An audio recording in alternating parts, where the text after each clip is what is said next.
Welcome to this month's Greg Griffith Leadership Podcast.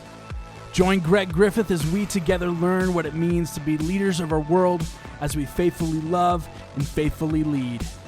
Like, share, rate, and review this podcast with your friends and others of influence, for they too are looking for people like you to help them lead and love day to day. Without further ado, here is your host, Greg Griffith.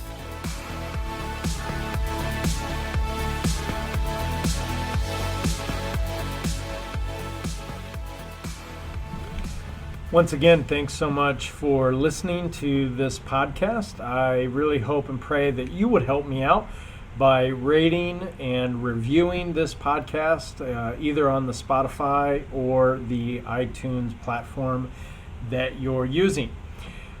Today, I wanted to spend a little bit of time thinking this month as we begin to prepare for what it looks like in the mid to late summer as well as into the fall.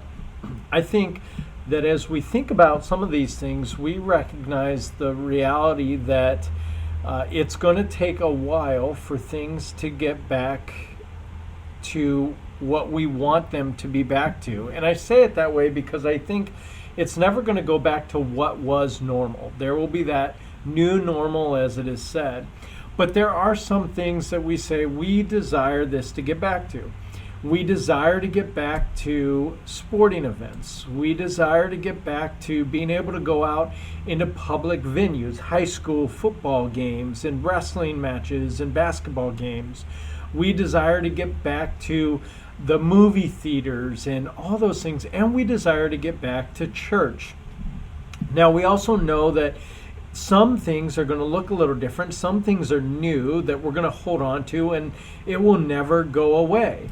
Online church is here to stay, and it's here to stay on a larger platform than those that were doing it pre-COVID-19.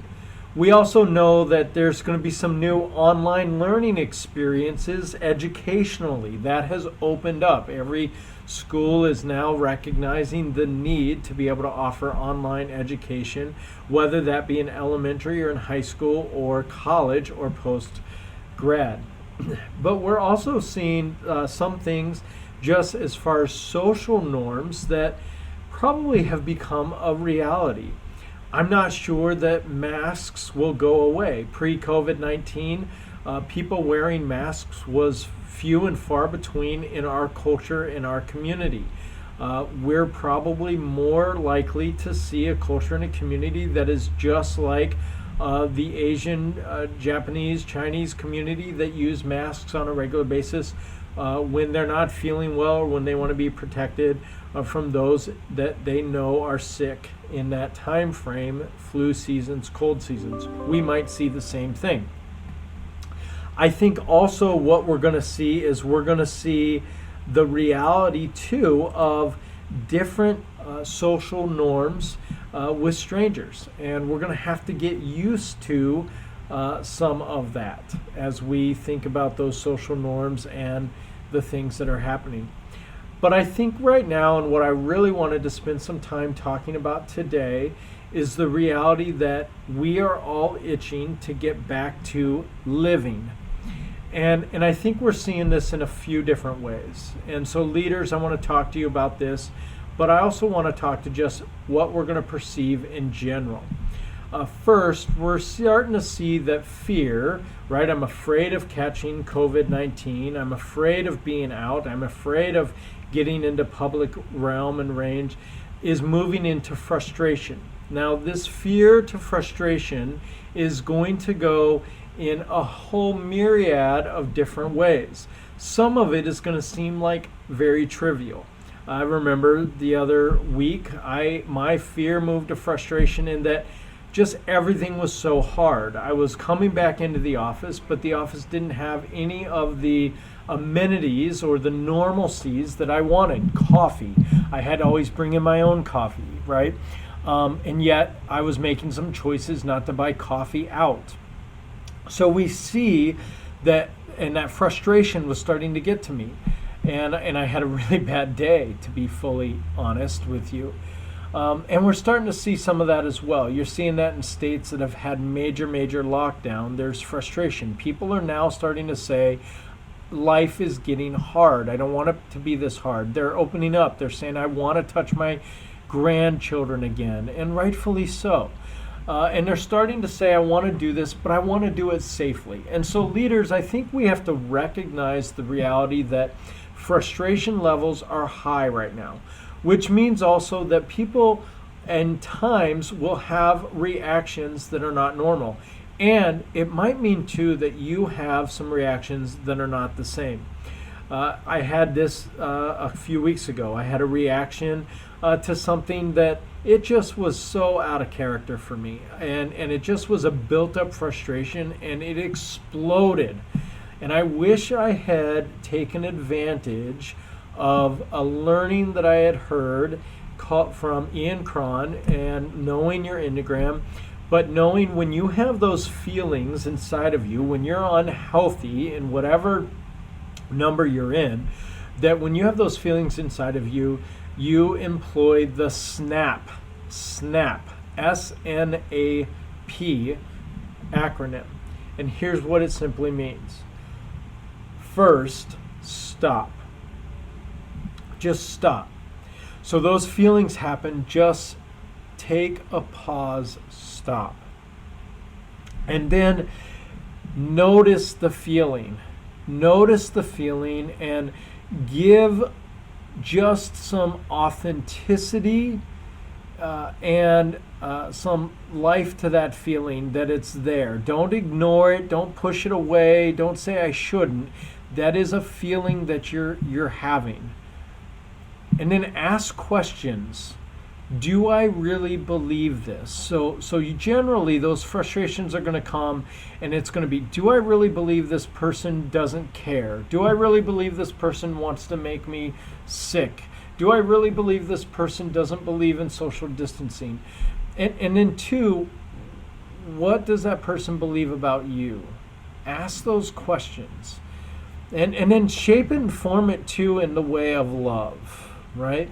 Recognizing that. And then lastly, he talks about pause. Now, I want to also add, if you're a Christian, a slash to this, pray, right? So basically, he's just saying at this point, take a pause from that moment and rebalance, recenter yourself. I want to say, take a moment and pray that God would bring you back into the health of the way you were created to be. And here's the other thing. As we're leading through this time, I think we lead through this time with calmness, right? There are a lot of things happening that are not in our control. If you're a business leader and you have an office that's an open office because that was the in thing for about 10 years, and so you've got over 10 to 25 to 50 employees, you're not able to open. And there's nothing you can do about that. If you're a pastor and you have a church over 50 people, in some states you're not able to open. If you're in Illinois, in California, you've seen those guidelines, and really they're saying, yeah, you can open, but here's how. And that how is saying, no, you can't. It becomes almost impossible. So first, the reaction, rather than say this is lunacy, this is crazy, right, of getting angry, which is our frustration, because we have those frustrations, is really to be calm. To be able to look and say, how can we innovate? How can we innovate, right? What can we do that will inspire something different? Second, become data informed. Become data informed.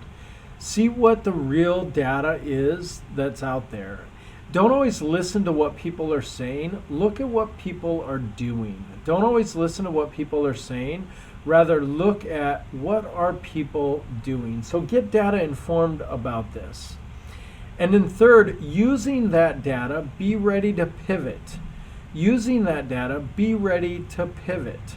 And that pivot, that's become kind of the end term here of the end term of what to do, which is that we can pivot from where we were going. Now, here's the thing about pivoting, and I'm a basketball coach, I was, and so what we do when we pivot is basically as we say, I'm still in control of the ball, but I'm looking for another option. But notice this, your main goal never changed. You still want to score, right? You're just now pivoting for a new option, either a new pass, a new shot, or a new opportunity, right? And so this is what happens when we pivot, right? The goal still remains the same. Now, this is the other thing. In the midst of all of this, right, never lose sight of what your mission is. And it doesn't matter what industry you're in, your mission for why you got started, why do you exist, still needs to remain the same. How the strategy and the implementation to fulfill the vision of that mission will change right now. It has to. Every single one of us, if you're still in operations, no matter what industry you're in, have changed your methods in order to carry out your mission. All of us have done that. Now I want to take a couple moments and talk briefly about the importance of holding firm to your mission. First, I think when you hold firm to your mission and then hold firm to the people that are helping you carry out that mission, meaning loyalty to that mission, I think you speak volumes and build volumes of credibility. You will be sustainable by treating those who have helped you carry out your mission. You will be sustainable by being loyal to them, by sacrificing now for the long-term gain. And so I want to invite and encourage you to find ways, and maybe it means the bottom line isn't as good today, but it will be better tomorrow if you continue to hold firm to those who are carrying out your mission. Now, I'll say this as well. If you have people that are not helpful in carrying out your mission, then this is an opportunity for you to move them along. And rather than remain comfortable or remain out of conflict and leave them where they were, now you have a chance and an opportunity to help them move along and either not fill in and fill in with what you have, or fill in with those who are really on fire for your mission and where you're going. Lastly, as we wrap up today, I just want to share one more leadership thought.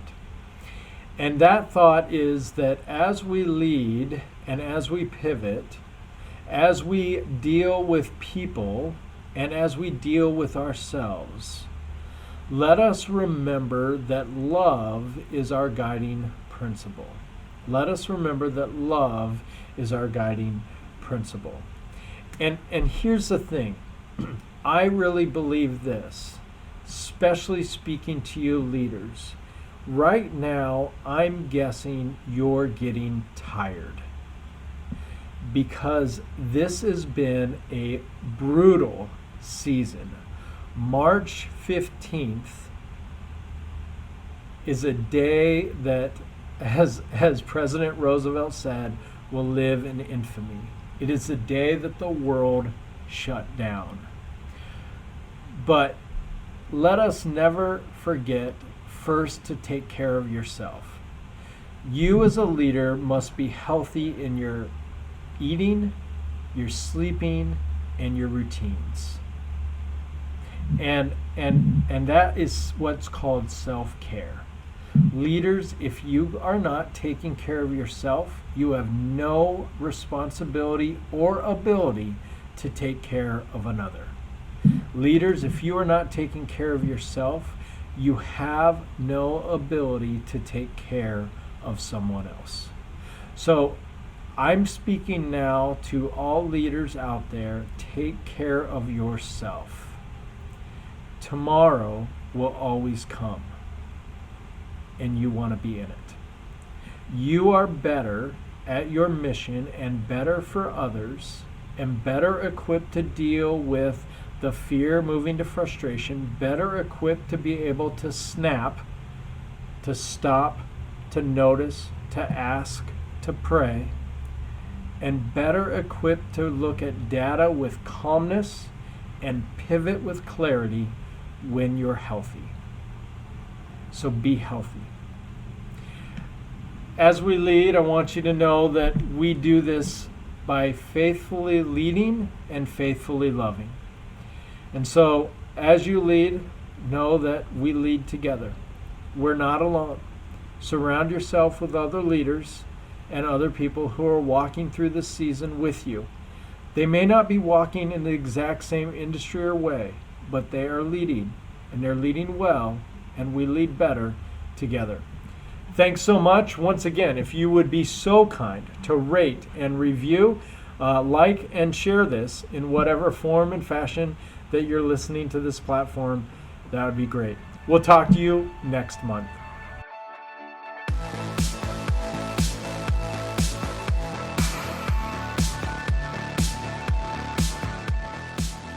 Thank you for being a part of this month's Greg Griffith Leadership Podcast.